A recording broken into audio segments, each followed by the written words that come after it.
Welcome back to the EU Masters. My name is Munchables, and I'm joined once again by the Turbo Smurf himself. It's Jamada. What a game one to start us off. Bit of a banger there, but we don't have a ton of time to stick on that topic because we've got quite a lot to get through before we get into our next game. And I want to start us off, Jamada, by talking about Poland a little bit. I want to talk about the Ultraliga because we're going into an Illuminar game up next. And Illuminar are now the last hope of the Ultraliga. Ago Rogue have been eliminated. The seed making it from play-ins, and now the last hope of the region. Yeah, Polish fans all going to be under the banner of Illuminar now. And I mean, you know, after game one, Mal's losing that game, they're in a pretty good spot to keep their hopes high. I mean, they pick up this next win here against UCAM, and they're in a pretty good position to pretty much just lock second, lock playoffs. As, I mean, I think given how Mal's are playing, honestly, it seems like Illuminar are going to do it. And coming out of week one, I personally still felt Illuminar could have been the team that ended week two of that 3-0. Yeah, this was one of the big moments in that game that turned everything on its head. Illuminar were ahead for the entire early game, and then that moment from Dreedy turned the game around. That was the moment where UCAM came back, and it feels like that has been the story for UCAM across the whole of EU Masters. Quite often they'll fall behind in the early game, but once they get to that mid game, once they get to some of those moments where the individual players can shine, that's where they really come into their own. We just saw that in the first game of the day, and now we'll see if it's going to happen again against Illuminar. Because the crazy thing is, Illuminar is a team that we've talked about the mid game and the late game being their strongest point. That was meant to be like the Ultraliga thing. But actually, Illuminar have been ahead at 15 minutes in every single game of the main event so far. We'll see if that's going to happen here against UCAM. We're already into Champ Select, Jamada. So let's kick off. What are you expecting to see here? Yeah, so I think, unlike last game, we'll probably see closer to a standard draft when it comes to the bans. There's no things like the Irelia to worry about. There's none of those sort of weird mechanical picks. What I want to know is, you know, how are we going to prioritize Tristana? How are we going to prioritize things like the Orianna, the junglers, of course, Hecarim, Volibear, Udyr, the ones that naturally spring to mind in this current meta. Because obviously, last game as well, the Tristana was completely shied away from, despite it being up and available. Illuminar, this time around, though, they're still going to stick to that Twisted Fate ban, much like what Mal's did, of course, though. Mal's forewent that ban until the second phase. So Twisted Fate being banned. Sion, not the most expected ban in my mind as a first ban on the blue side here, but Seraphine going to be following it up as well. Kai'Sa taken off the board. All of the high priority junglers currently still available here, Yeah, they are. So let's see how UCAM decide to prioritize, because the last time around, of course, on red side just now, they went for that Zyra Rakan lane, and then they took the jungle matchup on R3, this time around being on blue. Normally you see a lot more jungle B1 picks. So let's see what the priority is, especially, I mean, it seems like with that Tahm Kench ban, there's just going to be plenty of junglers, almost all of them up. The Hecarim is the one that springs to mind right now, probably the jungler that Illuminar are considering banning out, but there are just so many picks in general that are up and available that they might just ban away something else and leave everything up to trade, Yeah, it does feel like there are just countless power picks available. And that's one of the things about this meta. You and I were discussing this backstage with an Akali hover. Yeah, that's more like it. The Hecarim locked in. Okay, we're back to reality now. And with that, I expect Illuminar to actually just pick up this Orianna. I don't think you want to really give that one over. The Orianna Hecarim together in tandem is just such a scary thought to have to deal with. And whenever it does end up being on the same team, it normally wins, and that's for good reason. Both champions very, very strong in this meta, and there you go. Illuminar going to lock that one in for their mid laner, and from this point on, they can lock in the jungler if they want to keep their lanes hidden, or they can go for another power pick, knowing that Hecarim is likely just going to be in the jungle. It doesn't go anywhere else at the moment, so they can lock in another power pick for themselves and still secure a jungle choice in R3 here. And I just want to mention that this is the fourth game that Illuminar have played in the main event of EU Master. This is the fourth game of Orianna that Czajek has been able to play for himself as well. He's currently on a 16 KDA on the Orianna. This is very clearly a comfort pick for him. It's a high priority for the team. And here we go, a Rell locked in for Czypsy as well. This is feeling like a pretty strong composition already for Illuminar when it comes to that wombo combo.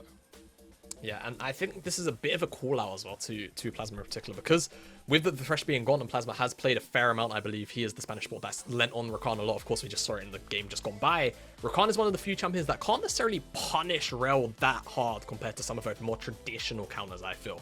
So together with the Orianna and the Rell, there's a lot of engage and a lot of follow-up already here available for the Ultra Liga representative. So if you see fights in chokes, and if Illuminar are the ones first to plays, it means they're going to have the setup, and it means they're going to be the ones who can probably pick the engaged choices, and they're likely going to have more success there. And now UCAM, they're looking at Ezreal and that Rakan, like we kind of said. So a bit of a call out there from Illuminar, and it does work. Yeah, so Plasma sticking with what he played in game number 1 of the day against Mouse. But Rafitta going for a different tactic, picking up this Ezreal himself, taking that away from what Gadget was playing in the last game as well. But here we go, the Udyr locked in that we talked about. That'll go with the weight of papatabachi, who, I mean, he's already played 2 games of Udyr. papatabachi has been having a whale of a time on that Udyr pick. I'm distinctly remembering him versus C-Boy, where papatabachi just ran into the enemy jungle and just solo killed C-Boy over and over and over again. So definitely a comfortable champion for him. Let's talk bans though, Jamada, as we get into the second round. A Syndra being banned away by Illuminar. Yeah, so Syndra makes a lot of sense. You could just honestly see it followed up by something like that Victor, something just very traditional that can match that Orianna come the late game with some of that damage output. And a Syndra in general can obviously take priority in the early stages, offers a lot of threat and burst to the Orianna, especially once the Hecarim also hits level 6. There's just so much burst and CC that can come through. It kind of makes the 2v2 unplayable.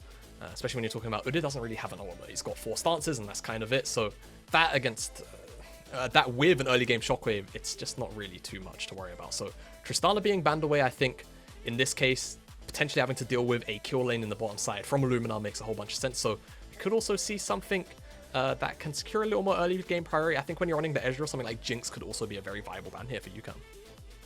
Yeah, things like the Jinx available, also things like the Varus that we've been sneaking in. More and more Varus has been cropping up across the course of EU Masters, so there's a few AD carries available. I will just quickly mention, OD, one of the only AD carries in the tournament that's played Caitlyn across EU Masters. Whether or not we... I don't think Caitlyn Rell is necessarily a duo that jumps out at me as particularly high synergy, but it could be something we see. But regardless, the blind pick now for Illuminar. Yeah, blind pick for Illuminar, likely to just be an AD carry pick here for OD. And you bring up the Caitlyn, it could be interesting here simply because you've got Udyr who's going to win out in the early stages. If you pick up Caitlyn, you're going to have so much priority in the bottom lane, but we're finally seeing, I feel like we've not seen too much Samira throughout EUM at all. And this is go exciting. on, take the floor. This is exciting though, because when you look at what Oddie's been playing, like he's played the Jinx, he's played the Senna, he's played the Caitlyn. He's played stuff that generally is a little bit more... I mean, Caitlyn obviously wants to win lane, but generally it's been fairly slow-paced AD carries. Samira is the opposite. Samira is like, get in your face and fight you right now. So I feel like this is going to be an exciting lane to go into. Back over to you though, Chibata, as Akali is locked in for UCAM. Yeah, Akali, a little bit of backline disruption here for the side of UCAM. And I mean, we could see another diver come through for Dreedy. Though going in blind, it could be a bit risky. You could see something like the Nocturne show up as well. In this case, just because dealing with something like Nocturne, Hecarim, Akali, when you don't necessarily have all of the greatest pure tools in the world, can be very scary. Renekton can fit that profile too, and now UCAM, they set themselves up a very strong top side, a bottom side that's just likely just going to sort of sit there, scale, yield any resources they have to, and then once Baca hits level 6 and he's able to actually have a little more impact around those earlier game skirmishes, you'll start to see UCAM be a little more proactive around that cooldown. Now, let's see what this top lane pick is here for Melonik, because I think with the Renekton, you've got quite a few options, but we're going to see the Urgot to try and nullify some of that lane pressure. Yeah, so Melonik going with that Urgot. It's not something he's played before. I believe, if I'm not mistaken, it was something that Dreedy played at some point, but regardless, very aggressive top lane matchup right there. Urgot very much a lane bullet. It's kind of like, honestly, I've heard it compared to being the ranged version of Renekton, essentially. Yeah, so when you've got Urgot into a couple of his easier matchups, the tankier matchups, really, things like the Ornn and along those lines, though Ornn can honestly with spellbook kind of bully Urgot, but that's a different conversation. What's nice about Urgot here is he can obviously deal and dish out a fair amount of damage, but in the context of Renekton, Renekton wants to win lane, he wants to smash lane, but Urgot actually has the tools and the range to kind of just stop that from happening. So Urgot, whilst yes, he's typically a lane bully, he doesn't really have to pull ahead in this matchup. All he really has to do is not let Renekton roll him over, and as long as he's relevant in CS, he gets those core items under his belt, he will start to contest Renekton, not only in the later stages of the game, but also in the team fight. He can have so much impact with the Fear Beyond Deaths, the flips, and eventually just gets so damn tanky too. So that's why I'm a big fan of this Urgot pick here. So let's look holistically at the compositions though, because based on what we're seeing here, it feels to me when you've got things like this Renekton in your composition, already that screams like we want to win pretty quick. But there was a couple of other picks on the side of UCAM that say to me that they want to pick up the pace going into this second game of the day for them. And let's just remember as well that UCAM, if they could win this game, all but guarantee themselves. In fact, no, they would just straight up guarantee themselves playoffs for you. Winning here would lock in first seed in Group C. As far as I know, I don't think any other team would be able to catch up with them. Mal's being 1-3, that'll put Illuminar at 2-2. That'll be too many games for everyone else to catch up on. So, stakes there for UCAM. Securing first seed for Illuminar, trying to keep it competitive. Because if they win out on this game, they can at the very least try and force a tiebreaker with UCAM for that first spot in the group. And importantly on that point as well is they can try and find the tiebreaker for first place, but also if they win this game, they all but guarantee that they're going to be the ones taking it over Mouse. Like Mouse are 1-3 currently, which if Illuminar go 2-2, suddenly that's a doable race for the side of Mouse if they could just win for the rest of the day. But if Illuminar go into that series 3-1, that feels real difficult for Mouse. Yeah, I think the issue as well is that Matchcore in this group. So yeah, it seems the punching bag of the group at the moment. Let's see though if they can eventually pick up a win later on today. But for now, focusing back here, Illuminar, they win this game all but guarantees. Like you say, puts them in pretty good standing, their fate firmly in their hands. We'll play Mouse later on in the day, and of course, being out Mouse will fully secure their playoff bye. Yeah, and UCAM again. This is their opportunity for first seed. This is their opportunity to get a quote-unquote easier matchup going into playoffs. But let's talk pacing here. Let's talk early game, because we can see Hadess starting on the bottom side of the map. Well, we've got a Samira Rell in that bottom lane. Perhaps the junglers might not be the thing to focus on in the early game, because it's very possible we just have lane battles. Yeah, so I'm actually looking towards the Illuminar here in this bottom side to try their best to find some all-in threat here. It's going to be very difficult just because of the... Then again, Rafitta then again, into them. It's a bit of a trade. Okay, it's going to disengage, but yeah.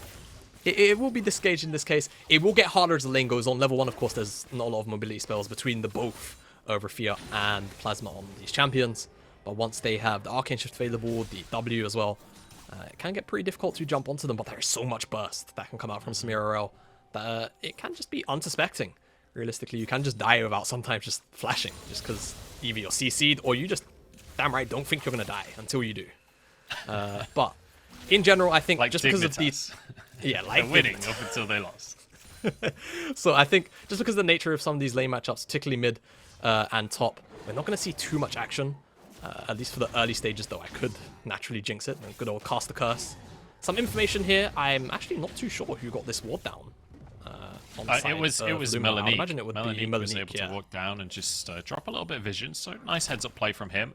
And in this matchup as well, as we said, has the opportunity to bully. You can see the wave pushing towards him. You know, is exactly where Hadess is. Feels like Melonik is set up for success in this top side. Yeah, and he's also... up until just then, he was equal in CS, but he's got more creeps coming into him. So he's going to be ahead, assuming he last hits all of these properly. So pretty good start for the Illuminar top laner. Securing information for himself, and of course, gathering that CS lead. Doesn't miss out on the cannon. You call that a good win there. Hadess and papatabachi trading out on skulls. So all in all, very quiet.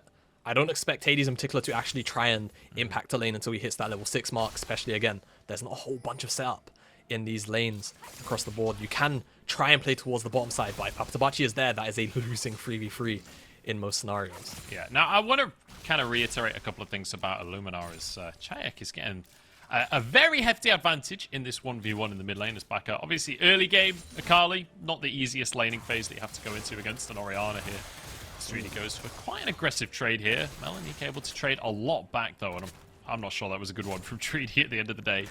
Papatabachi moving in this top side. I wanted to talk stakes, but I might have to hold that thought, because Papatabachi will get the movement speed from the bear stance here. Dreedy has flash available, but it's answered by a double flash, but the knockup misses.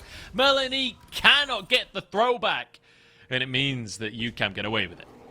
Yeah, and Dreedy doesn't even have to blow his flash. I mean, Papatabachi wants to rerun straight away, but he's not going to be able to get it. And all the while, Hadess was farming up, so a little bit of a tempo lead there for UCAM's jungler, but all in all, oh no, he's wrapping back around. He wants more on the top side. He doesn't want Dreedy to breathe. Yeah, Daddy Tabachi doesn't let the kids get away without a punishment here. Dreedy will have to flash, so at least they finally get somewhat of a silver lining, but it cost him 3 summoner spells to be able to get just the flash out of Dreedy. Yeah, 3 summoner spells, the time invested.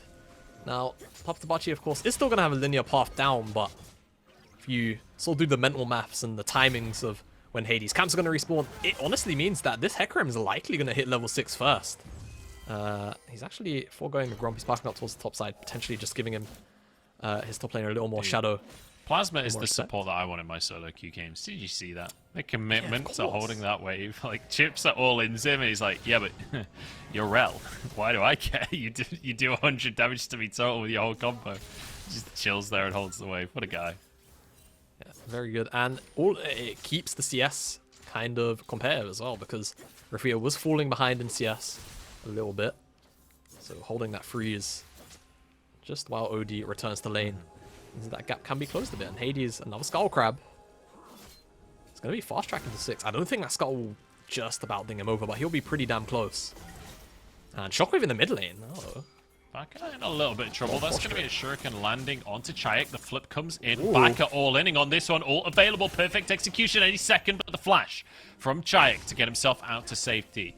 Chips is here as well as papatabachi to help the Orianna get out of the situation, but Baca, with that all-in attempt here, gets a flash advantage in the mid lane.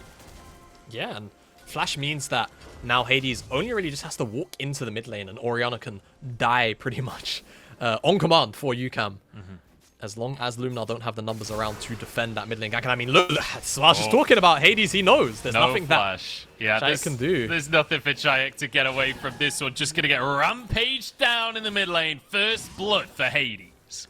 Yeah, and this is the importance of having flash on a mobile mage like this Orianna, especially when you're dealing with junglers like Hecarim. You see, he didn't even have to commit the Onslaught of Shadows. He just runs in, charges, ghosts. That's it. There's nothing Czajek can do about it.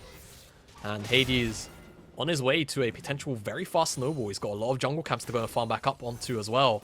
Papatabachi with all of that time invested into the top side for what realistically amounted into naught.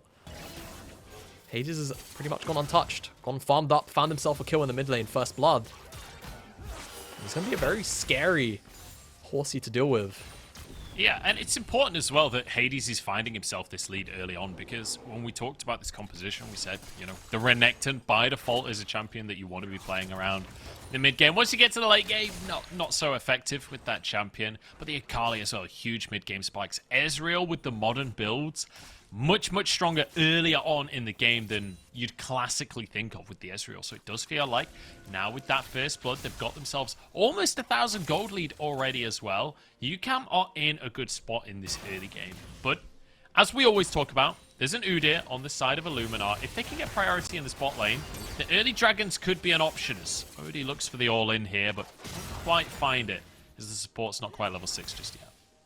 Yeah, and this bottom side for UCAM, at least in the first 8 minutes, you can pretty much call it success. They haven't really fallen behind a tangible amount, and the Rakan is still going to be able to do his job later on in the game, facilitating the rest of the top side divers, the Hecarim, the Akali, the Renekton, in making sure they get their job done and they find those targets. And of course, Rafitta, like we were just mentioning, those builds come online a lot earlier than they used to, and that's going to really help in terms of the timings of when these spikes come in, because you know, Hadess, Hecarim only really needs that chem tank. Akali can pretty much start doing Akali things as soon as she hits her mythic item as well. And Dreedy looking towards the Stride Breaker or that Gore Drinker, of course. And once those core mythics come in, honestly, UCAM can just start playing the game however they like. Well, we talked about the bot lane priority for the side of Illuminar. Obviously, you've got an Orianna mid lane, so you're always going to be able to force priority there. Will mean first Drake going the way of Illuminar and towards the Ultraliga. But I want to dig a little. Oh, hang on. Hades is actually just gonna opt into trade here. Finds an opportunity to just go for the Herald. I was actually wowing at the fact that Hades has a 2-level lead. Well, it's only 1 level now that the Dragon's been picked up in experience, but just having a lead in this matchup is, in some cases, kind of impressive. Yes, papatabachi, of course, invested a whole bunch of time in the top side, but a lot of time, yeah. Yeah, a lot of time up there. But yeah, trade still positive for UCAM, right? You talk about what the value actually is of these early Dragons against the Rift Herald as well. Herald is always going to be that baseline 320 gold, whether it goes into one person or whether it goes into multiple members. You're always going to find at least 2 plates. And if Hades can find a play somewhere it could turn into more, eyeing up the top side. Yeah. I mean, think till papatabachi just reset. So. Hang on, Melonik. Oh, that's actually the devastating charge used on the ward there. That's not great for Hades. And you mentioned you referred to this team as the top side divers right there. When we looked at this composition, you could see Baca on the minimap looking for a way to move up, but it's not going to happen in the end. Papatabachi's here, so the dive is called off in the end. Melonik will live another day with papatabachi just clearing away the vision and going back to clearing the jungle. But I want to revisit this composition from UCAM and dig a little deeper into that, because we mentioned how, you know, a couple of items coming in. Once we've got ultimates across the board, that's when UCAM can do things. In onto Czajek we go. Fear is there, but Shockwave is beautiful from Czajek. Perfect execution is even better, though. Let's be honest. Ignite going down. Plasma gets the heal, but it doesn't matter. It's a 1-for-1. Yeah, it's a 1-for-1 which you take. And I mean, if Hades wants to stick around in the mid lane, potentially could have dropped the Herald down, but worried about Illuminar's bottom lane rotating up. Odie going to play a bit of annoyance here. Maybe try and steal away some chickens. Yeah, Odie gets a stun in. I'm not entirely sure who got all of the chickens, but Hades gets the big one, and that's what matters the most. As he defends his jungle a little bit. Still a 10 CS lead. Let's take another look at this bit of a mental dive that went on.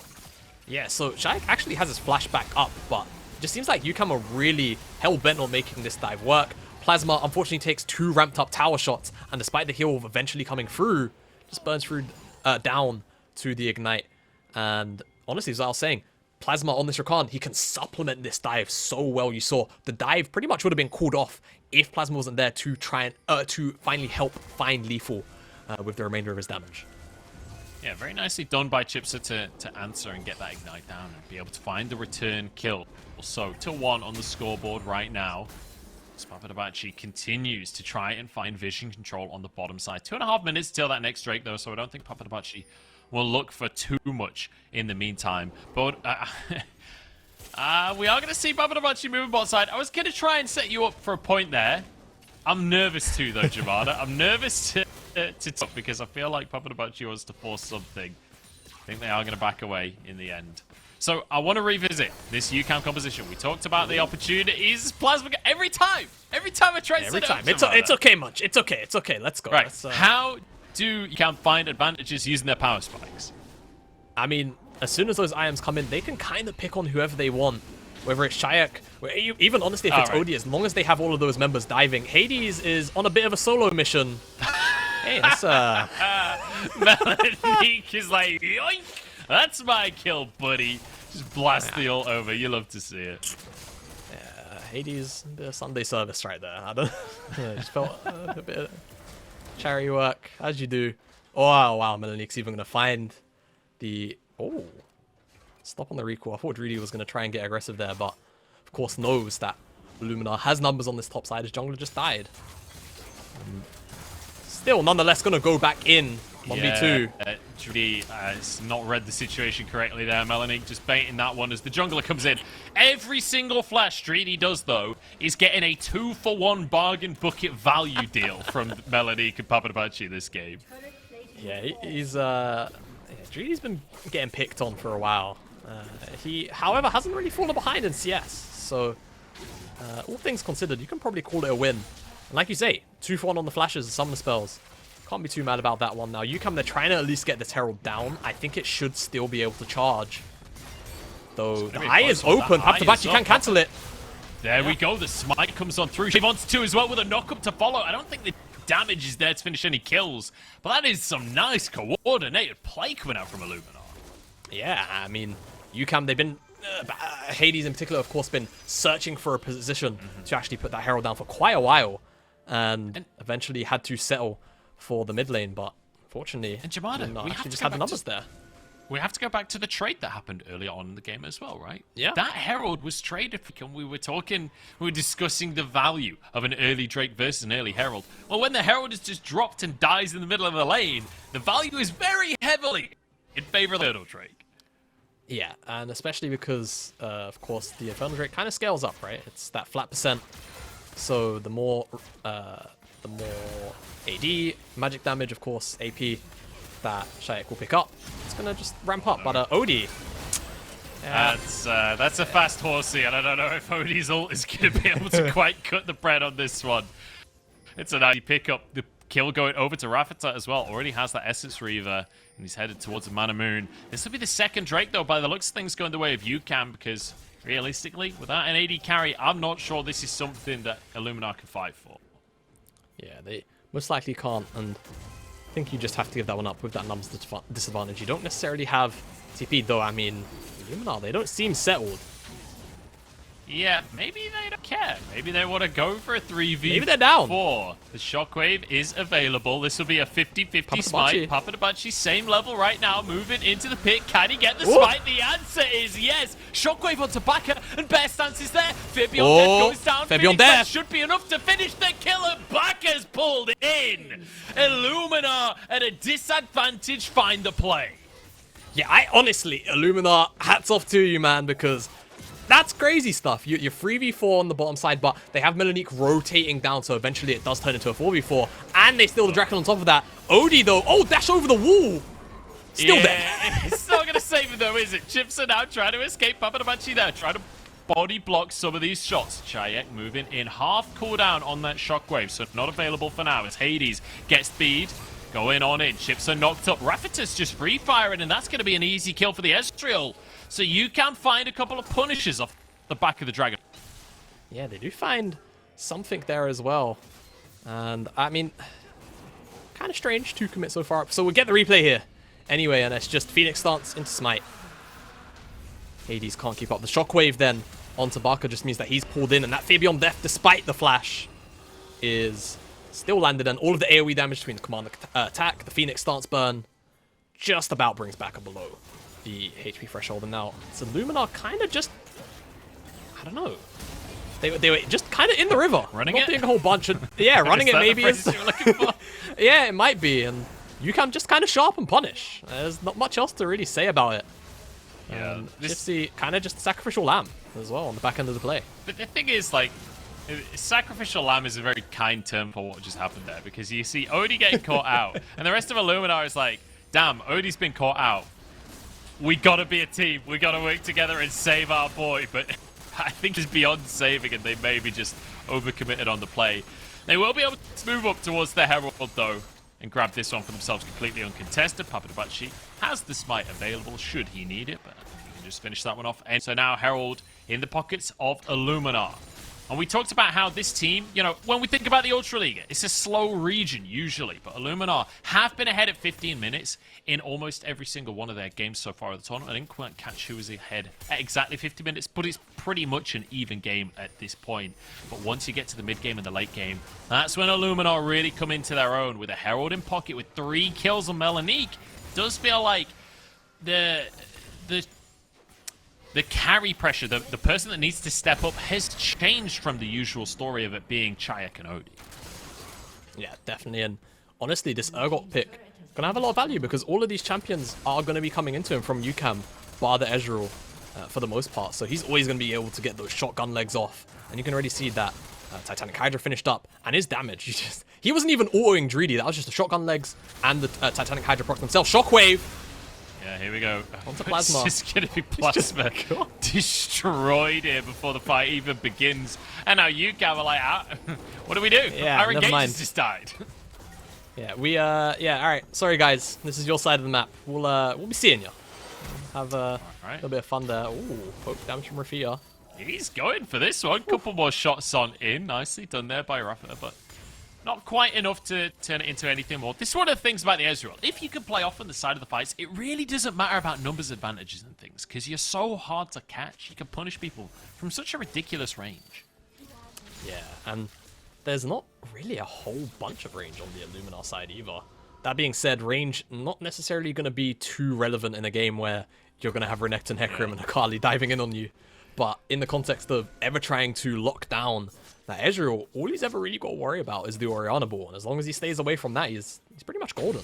So yeah, pretty much all Rafitta has to do. We have to talk about the laning phase that this has come from as well. Remember, Rafitta locked this Ezreal in up against the Samira Rell, right? And we talked about it in the Champ Select that this is not the kind of bot lane that we've really seen from Czypsy and Udyr. It's been more of the kind of fairly passive lanes and then fighting later on. The Samira, though, not really quite working out for them so far this game, Jabata. Yeah, and you kind of expect it. You see the draft, you see Udyr into the Hecarim, you see the Samira Rell, which at the start of the season in particular was just such a potent kill lane. Czajek's being bullied here by Hadess. Yeah, a bit of a 1v1 between the jungler and the mid lane, but I think Czajek's going to be fine on that one. Hadess doesn't really have the damage to just push that one by himself, but he's trying to buy space for the team as they move in and try and control the jungle. But good pink ward placement here from Illuminar means that the vision can't go too deep. Papatabachi clearing wards as Plasma's over the other side of the wall, and Rafitta continues to get that poke damage down that we were talking about. But here comes Melonik, here comes Dreedy, both teams grouping up because Drake is onto the map. Papatabachi knocked up, Hadess is here as well. True shot already in. Czypsy misses his ult and he's taken down, and this is the fight for UCAM. This is the chance to get ahead in the game. Melonik, the next target, is tanky, but not enough. Three-man shockwave turns it around. Odie with the ultimate, but nobody's inside the range. Rafitta steps forward, continues to queue, as in goes Baca with the perfect execution. And UCAM find a beautiful fight. Perfect execution, pretty fitting there for UCAM. You can just see Rafitta just taking liberties with his range. He knows Illuminar can't really find him unless they overcommit. And overcommit is exactly what Illuminar end up doing. Literally just arcane shifts over the wall. And it means that Plasma can re-engage, and it allows UCAM, the remainder of UCAM, to come and collapse onto the overextended Illuminar. It's going to turn into the first dragon of the game for UCAM. It's going to stint the potential dragon snowball. And you can see he's stepping so far forward because he knows he can take this liberty with the wall right behind him. Plasma goes back in, knocks up papatabachi, and the engage whiffs from Czypsy. And as soon as that whiffs, that's the go button for the remainder of UCAM. You see the fear comes down onto two members of Odie and papatabachi. Melonik's in the middle of everyone, can't really do much. The shockwave's nice, but it doesn't really dissuade much more, realistically, as UCAM probably would have turned away, but not paying attention to the shuriken means that the perfect execution lands. Odie falls prey. Had the flash, had the exhaust, but just no time to react. And we've got to talk about it. Odie, he's having a rough game for himself. Yeah. Feels like this is not the performance we needed to see. And remember the stakes for today. This is the last day for Group C. UCAM, if they can win this game, they will get themselves first seed. And Illuminar, if they can win this one, they will almost guarantee themselves that playoff spot. But here's the thing, if they lose this one, suddenly it becomes a very close race between them and Mouse. Mouse will have that opportunity to get back in contention. Yeah, and like you say, it's pretty bad news bears if Illuminar win this game for Mouse. So kind of rooting for UCAM in that sense. Try and keep their hopes up. Yeah, well, for Illuminar. There's one bad news bear, right, in the Udyr. Okay. But there's also kind of a bad news Clockwork Lady, bad news Horsey. They've got a bit of a zoo going on, honestly. Yeah, you're not wrong. You got a horse, crocodile even. Yeah, hey, you got two horses if you count Rell. I mean, I was talking about Rell. Because it's good news bears for the side of UCAM. Or good news horses and crocodiles, anyway. Right, let's move away from the zoo. Yeah, the zoo's nice and all. Though it's almost a synonym for League of Legends, actually. To be honest, yeah. And, yeah. To underail the conversation, brief derail, respite. you mean? Derail. All right, anyway, come on. Please continue, please continue. Gonna be brief respite, I feel. Whilst the Baron is up, I don't think UCAM necessarily want to flip that one. Right now, they've got a lot of control on this side of the map. I think Illuminar actually only really have shallow vision here. No wards in the river that I can see, but that one ward right at the blue buff, so that's way beyond. So they've only really got that for them. UCAM, though, just slowly strangling Illuminar out of their own jungle here the best they can. Just feel like it. Sorry, go on. And it just means that if they have to face check, they're all of a sudden having to face check into the Akali, into the Hecarim, into the waiting arms of Rakan too. Things just get really, really scary. And Rakan especially, when you're face checking into that guy, if there's a couple of you, the quickness comes out, just charms the whole team up, knocks them up. Fight's already lost at that point. But Illuminar, as you rightly say, just trying to move through the territory and get a bit of vision control. We mentioned the quickness. It's a quick horsey as well. Knock up onto Odie, but he survives. Papatabachi's tanky as well, and it's Plasma to go down first.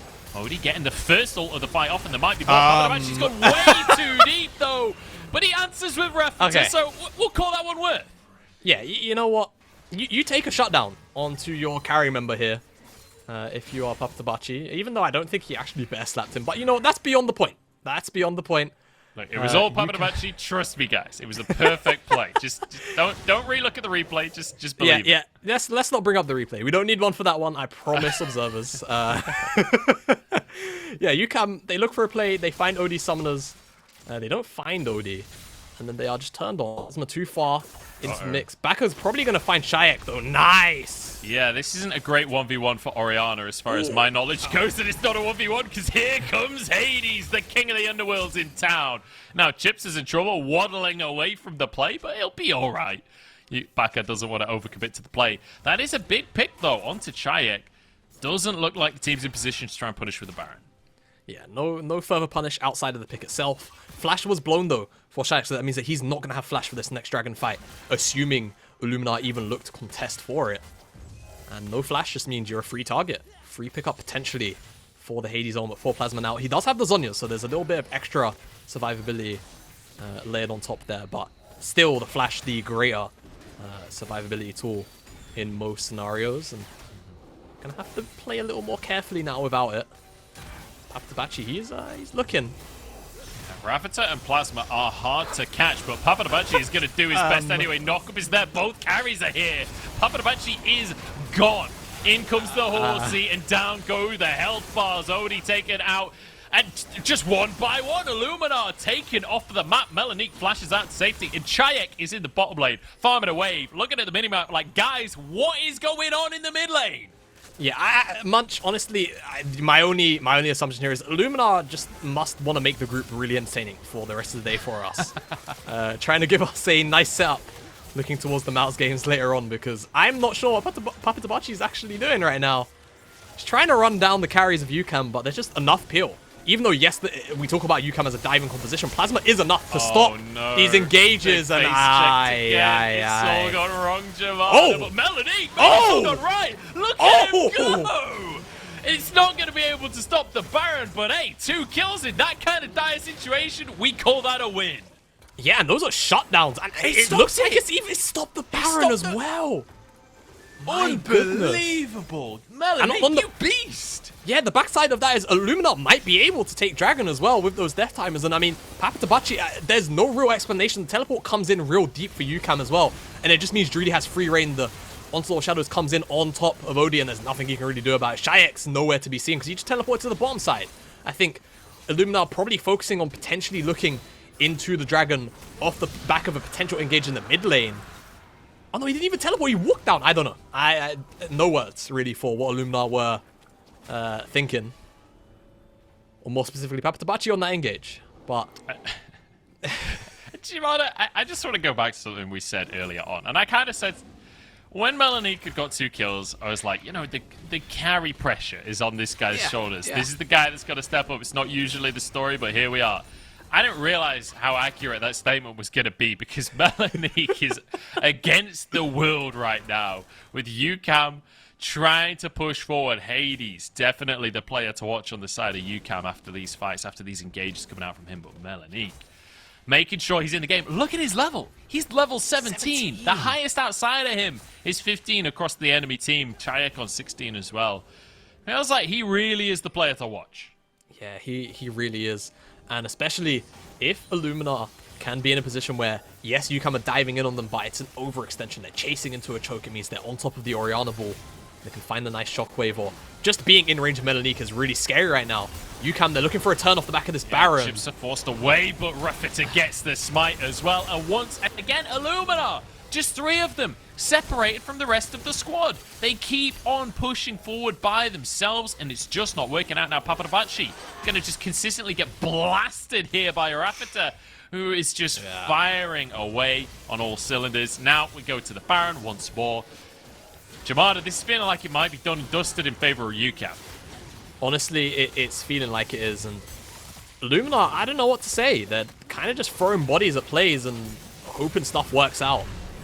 And it's not like they're so far out of the game in gold that the game is done, but, well, I mean, it's looking that way now, but it wasn't looking that way a few moments ago. You just see Czypsy just far ahead of papatabachi. Ody's nowhere near this, and there's just complete fog, and it's why Illuminar are so scattered in their approach. They don't really know where to engage from, and if they all stand on top of each other, they're just setting themselves up for multi-man CC chains, so they can't even really approach together in big clumps either. Yeah, it feels a little bit like both of these last plays, Czajek and Melonik have both had TP available, right?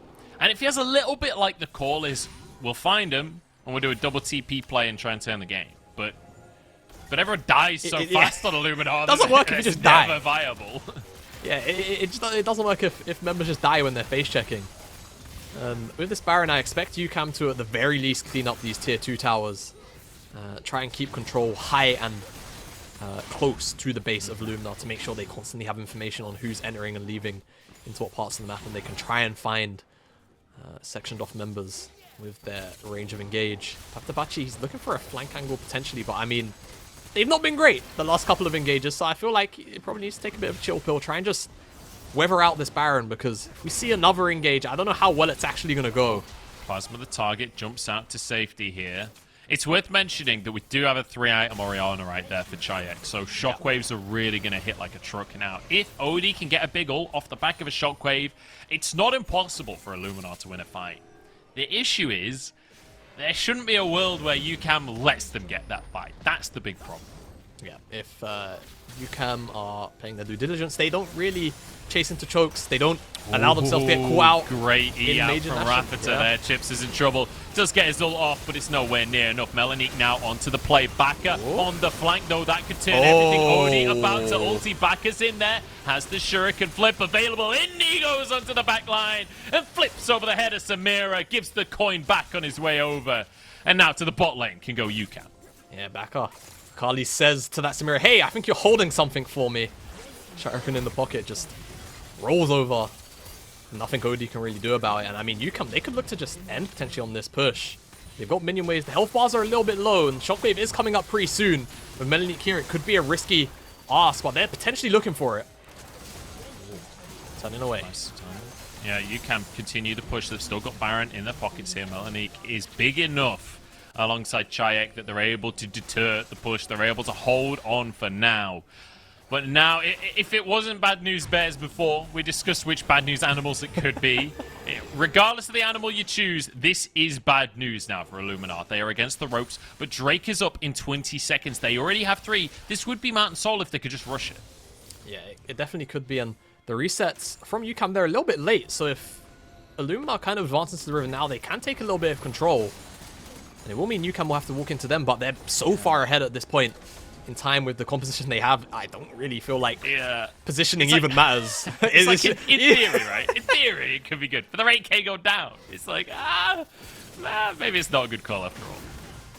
Yeah, and by mind, they're just going to say, all right, flipping the soul is not worth the game. So we're going to go for what we believe is the high % chance to keep us alive in this one. They just yield it. They know UCAM, they've got to wait 2 more dragons until they get that soul. Not that the game's gonna, at this current trend, not like it's gonna go on for 2 more dragons, but still definitely the right play from Illuminar. Yeah, feels good for them at least to not lose yet. that's the most positive way I can say it. They opt out of the dragon play.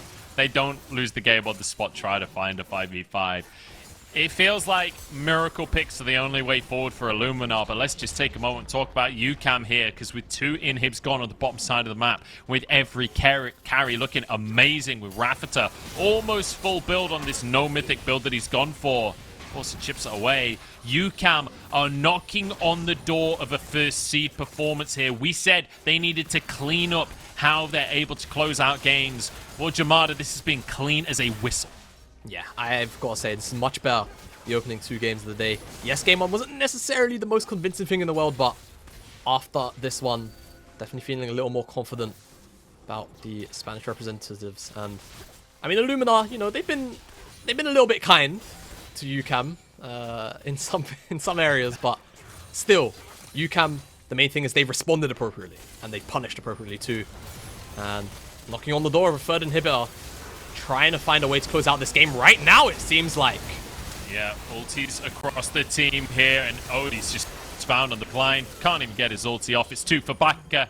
Is feeling like it's all but over, but Melonik can maybe turn that one around. 2 go the way of Illuminar, and maybe the miracle fight can happen after all. Dreedy now getting chased down. It's papatabachi on the front line. Melonik chases him down. Plasma Flash and Hades just gonna gallop away. Says, you're on your own, bird man. As papatabachi, the bear, the bird, the horse chasing each other around the map. But the game remains an Illuminar. Hold on.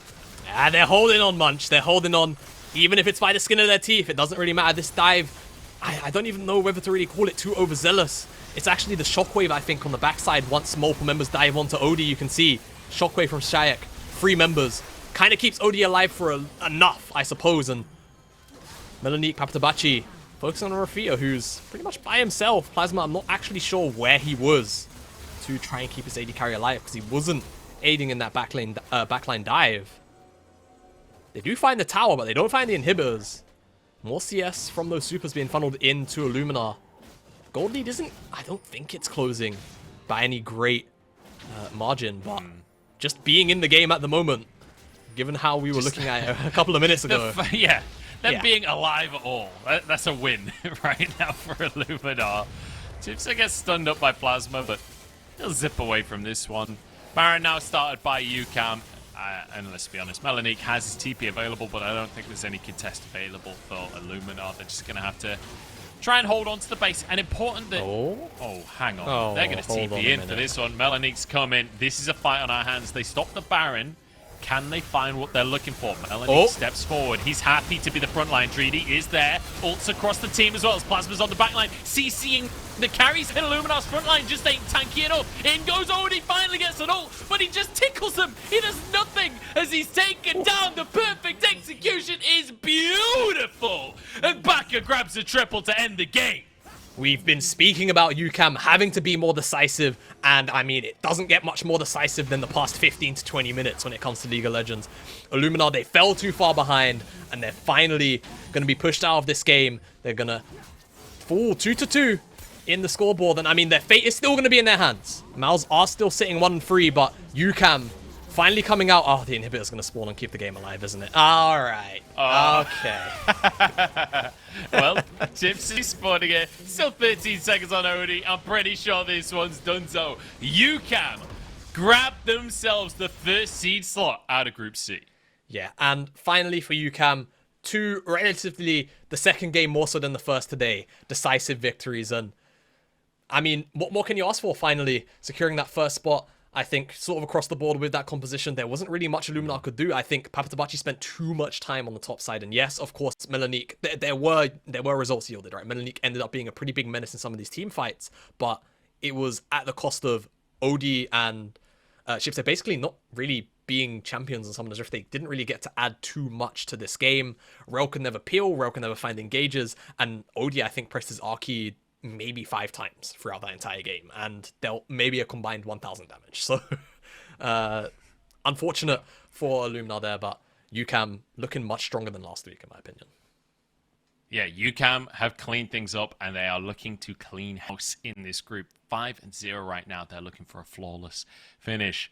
On the other side, Illuminar, bit of a disappointment coming into day number 2 or week number 2 for Group C, because when we think about the Ultraliga, this team is the final hope of the region. The first and second seed have already been knocked out of groups in Group A and B. We're in Group C. This is the third seed. They made through players. They looked amazing in week 1. Surely, Jamada, surely they can't fall at the final hurdle and have no Ultraliga teams in playoffs. It would be disappointing, I think, especially, you know, coming from the Rogue split. Ultraliga not doing well here. To put it bluntly, disappointing. That would be the end of the story. It would be disappointing to go from champions to not even having a single team fielded in knockouts.